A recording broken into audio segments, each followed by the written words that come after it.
کرے۔ کبھی 10 منٹ عادت ہو جائے نا دعا مانگنے کی علیحدہ سے رات کو، حضور نے فرمایا جو فرض نماز کے بعد دعا مانگے اللہ اس کی قبول کر لیتا ہے۔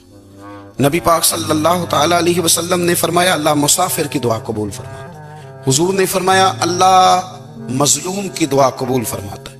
حضور نے فرمایا بیمار سے دعا کراؤ اللہ اس کی دعا قبول فرماتا ہے۔ میرے نبی پاک نے فرمایا ماں باپ جب بھی اولاد کے لیے ہاتھ اٹھائیں، ویسے تے بلے شاہ تو آسمانی اڑدیاں ہی پھڑ دیں، جڑا گھر بیٹھا انہوں پڑھے ہی نہیں۔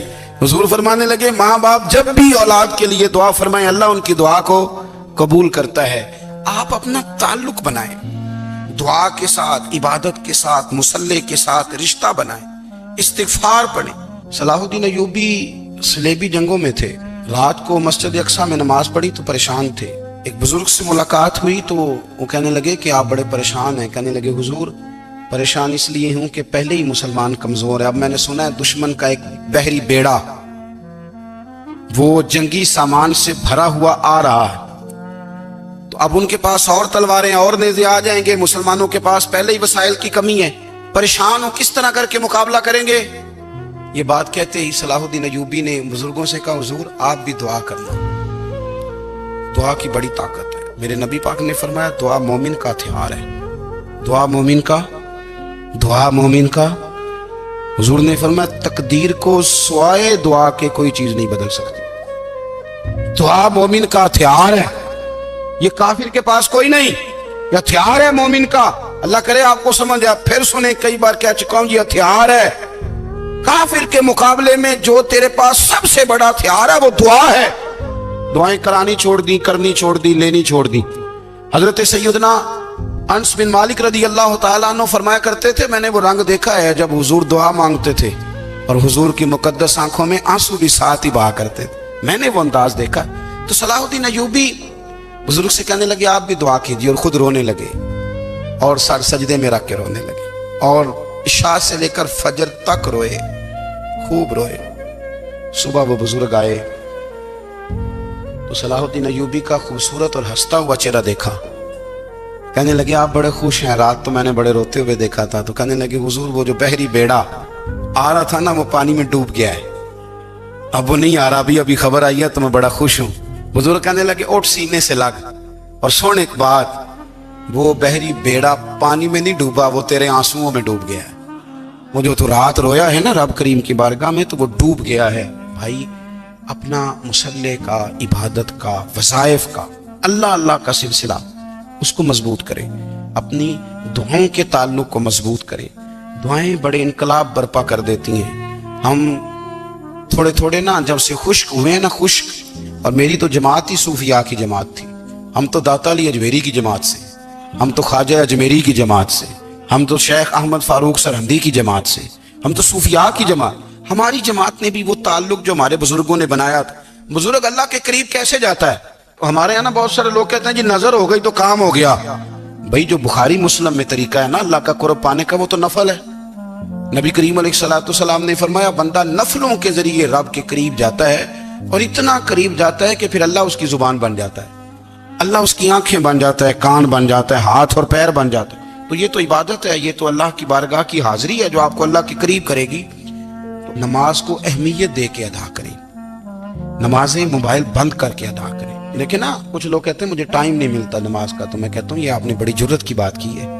مجھے کو میرا پیر بھائی کہہ دینا میرے پاس ٹائم نہیں آپ کو ملنے کا، تو میں کہتا ہوں آج کے بعد آنا ہی نہ۔ تو کیا سمجھتا ہے تو بہت بڑا آدمی ہے، تیرے پاس ٹائم نہیں ہے اور ہمیں ملنے کا ٹائم، موج کر۔ آپ نے اللہ رسول کو کہہ دیا ٹائم نہیں۔ اور عجیب فلسفہ ہے نا، کہا جائے نماز پڑھنے آؤ تو کہتے ہیں کپڑے ٹھیک نہیں، اور کہا جائے کہ آؤ ذرا دعوت پہ چلے تو کہتے ہیں 1 منٹ ٹھہر میں کپڑے بدل کے آیا۔ نماز کے لیے کہا تو کہتا ٹھیک نہیں، دعوت کے لیے کہا تو کہتا میں ذرا تیاری کر لوں، یوں جانا مناسب نہیں۔ یہ معاملہ ٹھیک نہیں۔ رب تو فرماتا ہے کہ جب تو مسجد میں آ تو زینت اختیار کر کے آ، خوب ذوق سے دعا مانگے، خوب شوق سے نماز پڑھیں، خوب استغفار کا مزاج بنائیں۔ آپ لوگوں کے بیچ رہ کے سکھ حاصل کرنا چاہتے ہیں، لیکن آپ کو پتہ ہے کئی مہینے غار حرا میں رہنا بھی مدینے والے محبوب کا طریقہ ہے۔ ہر سال اعتکاف بیٹھنا الگ سے، یہ بھی حضور کا طریقہ ہے۔ مسجد نبوی کے اندر دروازہ کھلتا تھا نبی کریم کا، پر گھر کے اندر نفل پڑے نبی پاک، اور حضور فرماتے ہیں کچھ نفل نماز گھر میں بھی پڑھا کرو، گھر کو قبرستان نہ بناؤ، ہمارا گھر اللہ کے ذکر سے آباد ہوگا۔ ہمارے ہاں انسان چونکہ انسانوں سے مل کے زندگی گزارتا ہے، اور اللہ تعالیٰ نے انسانوں کو درجوں کے تعلق سے فضیلت بھی عطا فرمائی ہے۔ کسی کو بیٹا بنایا ہے تو کسی کو باپ بنایا ہے، کسی کو چھوٹا بھائی بنایا ہے تو کسی کو بڑا بھائی بنایا ہے۔ اللہ تبارک و تعالیٰ نے درجوں کے تعلق سے فضیلت دی، استاد بنا دیے، بزرگ بنا دیے، عالم بنا دیے، اللہ نے فضیلت دی۔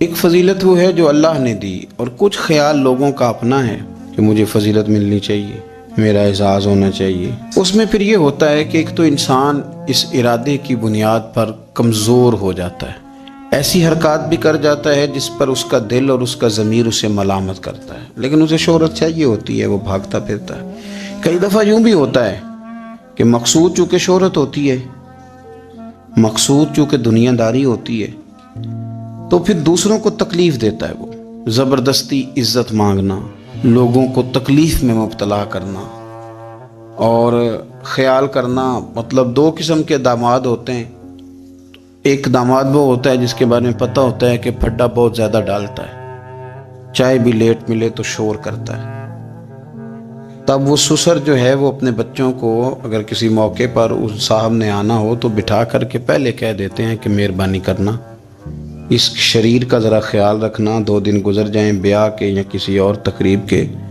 تو ذرا سکون رہے گا، اس کا خیال رکھنا۔ دوسرا جو ہے وہ نفیس آدمی ہے، اس کو کوئی پریشانی نہیں، اس کو پتہ ہے کہ روٹی گھر بھی ملتی ہے، یا میں مہمان آیا ہوں، تو اب اس کے رشتہ دار وہ کہہ رہے ہوتے ہیں کہ اس کی خیر ہے، یہ تکلیف نہیں دیتا۔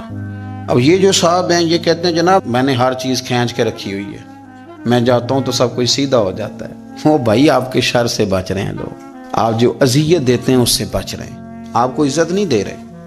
عزت تو وہ دوسرے کو مل رہی ہے جس کے بارے میں کہا جا رہا ہے کہ یہ اچھا آدمی ہے، یہ تکلیف نہیں دے رہا۔ تو ہم نے عزت کے حصول کے لیے، شہرت کے حصول کے لیے، اپنا آپ دکھانے کے لیے اپنے آپ کو کمزور کرنا شروع کر دیا۔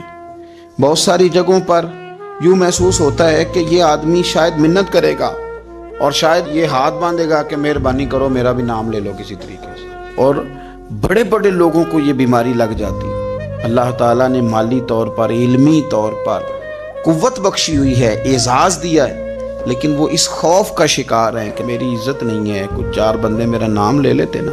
ایک حدیث پاک ہے، اس کو یاد رکھیں، نبی کریم علیہ وآلہ وسلم نے ارشاد فرمایا کہ جو بندہ دنیا میں شہرت کا لباس پہنے گا اللہ تعالیٰ اسے ذلت کا لباس پہنا دے گا۔ یہ بخاری مسلم کی حدیث۔ کیا مطلب ہے اس کا؟ کہ وہ جس رستے پہ چل رہا ہے نا کہ میں یہ کام بھی کروں تاکہ میرا نام ہو جائے، یہ کام بھی کروں میرا نام ہو جائے، فلانا بھی کروں تو میرا نام ہو جائے، چونکہ مقصود نام ہے، اس نے لباس پہن لیا ہے شہرت کا، ارادہ کر لیا ہے شہرت کا۔ مانا یہ کہ اس نے اپنے اوپر طاری کر لی ہے، جس طرح لباس پورے وجود پہ ڈھانپ لیتا ہے، اس طرح اس نے شہرت ہی شہرت اپنے اوپر طاری کر لیا، تو پھر رب اسے رسوا کر دے گا۔ دیکھیں، میں آج جو بات خاص کر کے عرض کرنا چاہ رہا ہوں، میں یہ سمجھتا ہوں کہ اس میں زیادہ دینداروں کو ضرورت ہوتی ہے بچنے کی۔ ایک بندہ اس نے حج کیا ہی نہیں تو اس نے حفاظت کیا کرنی، لیکن جس نے حج کیا ہے اس نے اپنے حج کی حفاظت بھی کرنی۔ ایک صاحب یہ ہیں کہ جنہوں نے دین کا نام لیا ہی نہیں، اور ایک وہ صاحب ہیں جنہوں نے یہ کہا ہے کہ میں باشرہ ہوں، میں امامے والا ہوں، میں داڑھی والا ہوں، میں کرتے والا ہوں، میں فلاں صاحب ہوں۔ تو آپ بجائے اس کے کہ بغیر داڑھی والے پر طنز کر رہے ہیں، آپ نے اپنے آپ کو محفوظ کرنا ہے، ان چیزوں کی آپ نے حفاظت کرنی۔ دیندار لوگوں کی تو اب ساری چیزیں اس طرح ہائی لائٹ ہونے لگی ہیں، دکھاوا ہونے لگا، یعنی دعا مانگ رہے ہیں تو فوٹو الگ ہے، نماز پڑھ رہے ہیں تو فوٹو الگ ہے، یعنی آنسو کسی شخص کے آ گئے، کسی شیخ کے، کسی پیر صاحب کے، تو وہ آنسوؤں پر فوکس کر کے لوگوں نے اس کو بھی بیچا میڈیا پہ، فلانا آدمی رو پڑا، فلانے آدمی نے رلا دیا۔ یہ تو اللہ کے ساتھ رشتہ ہے بندے کا، اب اس کو بھی فار سیل کریں گے، اس کو بھی۔ حضرت عمر فاروق رضی اللہ تعالیٰ عنہ مسجد میں تشریف لائے تو ایک صاحب بیٹھ کر بڑے زور سے رو رہے تھے، لوگوں کے بیچ اللہ کو منا رہے تھے، درد کی بات کر رہے تھے، سوز کی بات کر رہے تھے، اللہ معاف کر دے، اور تڑپ رہے تھے، اور مجمع بڑا تھا اور ہر آدمی پلٹ پلٹ کے انہی کی جانب دیکھتا تھا۔ تو سیدنا فاروق اعظم رضی اللہ تعالیٰ عنہ نے آج جلال نہیں فرمایا، آج پیار فرمایا.